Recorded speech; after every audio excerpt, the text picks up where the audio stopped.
স্বাগত বন্ধুরা, উত্তরণ ইউটিউব চ্যানেলে আমার দশম শ্রেণীর শিক্ষার্থী বন্ধুদের স্বাগত জানাই। আজকে আমি উপস্থিত হয়েছি মাধ্যমিক 2027 দ্বিতীয় পর্যায়ক্রমিক মূল্যায়ন যারা দিতে চলেছ সামনের জুলাই মাসে বা আগস্ট মাসে। তোমরা প্রত্যেকেই জানো যে কাজী নজরুল ইসলাম বিরচিত প্রলয় উল্লাস যে কবিতাটি আছে সেখান থেকে কিছু গুরুত্বপূর্ণ এসে গিয়েও যেটা কম বেশি 20টি শব্দে উত্তর দিতে হয়, সেটি আমি আজকে তোমাদের সঙ্গে রায়মার্টিনের 50-50 বই থেকে তুলে ধরছি। দেখতে পাচ্ছ মাধ্যমিক রায়মার্টিন 50-50 বই। খুব বইটির বিষয়ে চলে যাব।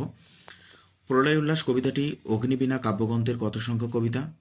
প্রথমে জানবে প্রলয় উল্লাস কবিতাটি অগ্নিবীণা কাব্যগ্রন্থের প্রথম কবিতা। দ্বিতীয় প্রশ্ন, তোরা সব জয়ধ্বনি কর। ভিভিআই প্রশ্নটি খুবই গুরুত্বপূর্ণ।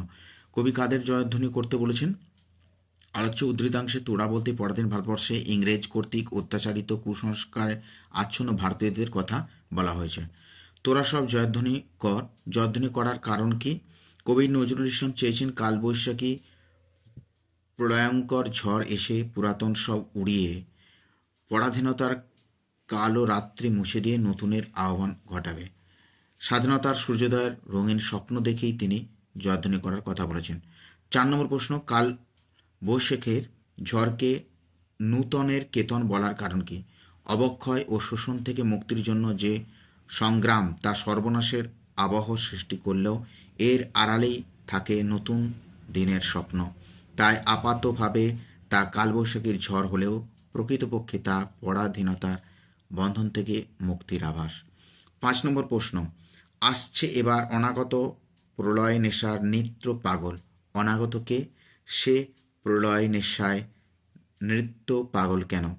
অনাগত বলতে এখানে নটরাজ শিবের কথা বলা হয়েছে, যার দুই রূপ, একটি হচ্ছে রক্ষক আর একটা হচ্ছে সংহারক। অসুন্দরকে বিনাশ করে সুন্দরের প্রতিষ্ঠা করার জন্য তিনি প্রলয় নেশায় নৃত্য পাগল হয়ে উঠেছেন। চলে এলাম আমরা 6 নম্বর প্রশ্ন।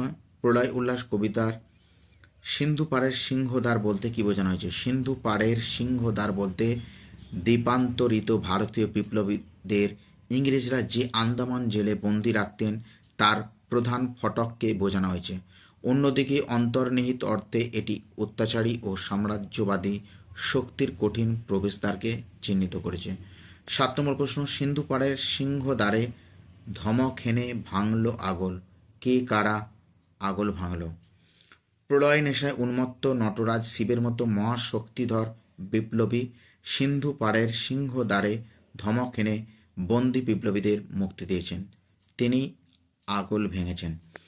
আগল শব্দের অর্থ কি? ভিভিআই প্রশ্নটি খুবই গুরুত্বপূর্ণ। আগল শব্দটির উৎস লেখো। আগল শব্দের অর্থ হলো খিল বা হুড়কো বা বাধা। সংস্কৃতে অর্গল থেকে উক্ত শব্দটি উৎপত্তি। চলে যাবো পরের প্রশ্ন, 9 নম্বর প্রশ্ন। মৃত্যু গহন অন্ধকূপে। অন্ধকূপ বলতে কি বোঝানো হয়েছে? অন্ধকূপ কথাটির অর্থ আবৃত অন্ধকারময় কূপ হলেও আলোচ্য কবিতায় মৃত্যু গহন অন্ধকূপ হল পরাধীন ভারতবর্ষ। 10 নম্বর প্রশ্ন, মৃত্যু গহন অন্ধকূপে মহাকালের চণ্ডরূপে। মহাকালের চণ্ড বলতে কবি কি বুঝেছেন? প্রলয় সৃষ্টিকারী উগ্র ভয়ঙ্কর রূপ দেবাদিদেব মহাদেবের প্রতি কবির এই ইঙ্গিত। বজ্রশিখার মশাল বলতে কি বোঝানো হয়েছে? 11 নম্বর প্রশ্ন, বজ্রশিখার মশাল অর্থাৎ বজ্রের আগুন। ব্রিটিশ পরাধীন ভারতবর্ষের বুকে পুঞ্জীভূত অন্ধকারকে দূর করবে এই বজ্রের আগুন, যার সর্বগ্রাসী তেজে দগ্ধ হবে সকল জীর্ণতাহীনতা। আসছে ভয়ঙ্কর। ভয়ঙ্কর কিভাবে আসছে? ভিভিআই প্রশ্নটি খুবই গুরুত্বপূর্ণ, এক লাইনে উত্তর। ভয়ঙ্কর মহাকালের মতো চণ্ডরূপ ধারণ করে ধূম্র ধূপে বজ্রশিখার মশাল জেলে আসছে। ওরে ওই হাসছে ভয়ঙ্কর। ভয়ঙ্করের হাসির কারণ কি? ভিভিআই প্রশ্নটি খুবই গুরুত্বপূর্ণ। ভয়ঙ্কর এসে পরাধীন ভারতবর্ষের সমস্ত রকম অরাজকতার অবসান ঘটাবে, তারপরেই হবে নবসৃষ্টি। তাই তিনি তার ভয়ঙ্কর রূপ প্রদর্শনের জন্য অট্টহাসিতে ফেটে পড়ছেন। 14 ঝাপটা মেরে গগন দোলায়। কে ঝাপটা মেরে গগন দোলায়? প্রলয় সৃষ্টিকারী ভয়ঙ্কর এতটাই ভয়ঙ্কর যে সে এসে তার ঝামর বা কৃষ্ণবর্ণ কেশের দোলায় ঝাপটা মেরে যেন গগনকে দুলিয়ে যায়। চলে যাব 15 নম্বর প্রশ্ন। ধূমকেতু ও চামর চুলায়। কবি পাঠ্যাংশে ধূমকেতুকে কোন কোন বিশেষণে বিশেষিত করেছেন? ভিভিআই কবি পাঠ্যাংশে ধূমকেতুকে সর্বনাশী ও জ্বালামুখী বিশেষণে বিশেষিত করেছেন। 16 নম্বর প্রশ্ন, বিশ্ব পাতার বক্ষ কোলে, বিশ্ব পাতাকে তার বক্ষ কোলে কি হয়? বিশ্ব পাতা হলেন জগৎ পালনকারী পরমেশ্বর। বিশ্ব পাতার বক্ষ কোলে যেন তীব্র ভয়ঙ্কর সে রক্তাক্ত কৃপানকে দোদুল দোলে দুলিয়ে যায়। 17 নম্বর প্রশ্ন, ওরে ওই স্তব্ধ চরাচর, চরাচর স্তব্ধ কেন? সমগ্র বিশ্ব জুড়ে সৃষ্ট নৈরাজ্যের গ্লানিকে দূর করতে প্রয়োজন ধ্বংস ও সৃষ্টির দেবতা নটরাজের প্রলয় নাচন। ধ্বংসলীলায় উন্মত্ত নটরাজের ভয়ঙ্কর হাসিতে ভীত সন্ত্রস্ত পৃথিবী মৌন ও স্তব্ধ হয়ে পড়েছে। 18 প্রশ্ন, ভিভিআই ভিভিআই ভালো করে দেখেছো। দ্বাদশ রবির বহ্নি জ্বালা, দ্বাদশ রবির নামগুলো লেখো। পুরাণ অনুযায়ী দ্বাদশ রবি হল ধাতা, মিত্র, অর্জমা, রুদ্র, বরুণ, সূর্য, ভগ, বিবস্বান, পূষা, সবিতা, ত্বষ্টা এবং বিষ্ণু। দ্বাদশ রবির বহ্নি জ্বালা বলতে কবি কি বোঝানো হয়েছে? এই প্রশ্নটা খুবই গুরুত্বপূর্ণ, খুবই।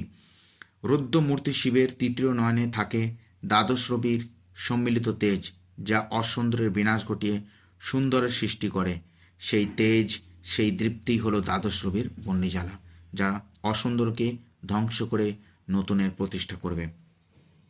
পরে প্রশ্ন 20 নম্বর প্রশ্ন, সপ্ত মহাসিন্ধু দোলে, সপ্ত মহাসিন্ধু কি কি? বেশি বড় করার দরকার নয়। পুরাণ মতে সপ্ত মহাসিন্ধু হলো লবণ, ইক্ষু, সরা, সর্পি, দধি, ক্ষীর এবং জল। এতটুকুই লিখবে। আর প্রকৃতপক্ষে মহাসাগর বা মহাসিন্ধু হলো 5টি: প্রশান্ত মহাসাগর, আটলান্টিক মহাসাগর, ভারত মহাসাগর, উত্তর মহাসাগর, দক্ষিণ মহাসাগর। সপ্ত মহাসিন্ধু বলতে কবি সমগ্র লবণময় জলরাশিকে বুঝিয়েছেন। বিশ্বমায়ের আসন কোথায় পাতা? কবি নজরুলের ভাবনায় বিশ্বমায়ের আসন ভয়ঙ্করের বিপুল বাহুর উপর অবস্থিত।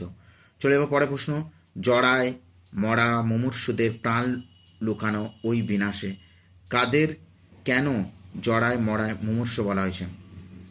প্রাচীন সংস্কার, রীতি, নিয়ম কালের গতিতে শ্লথ করতে চায়, একে জড়ায় মরা মুমূর্ষু বলা হয়েছে।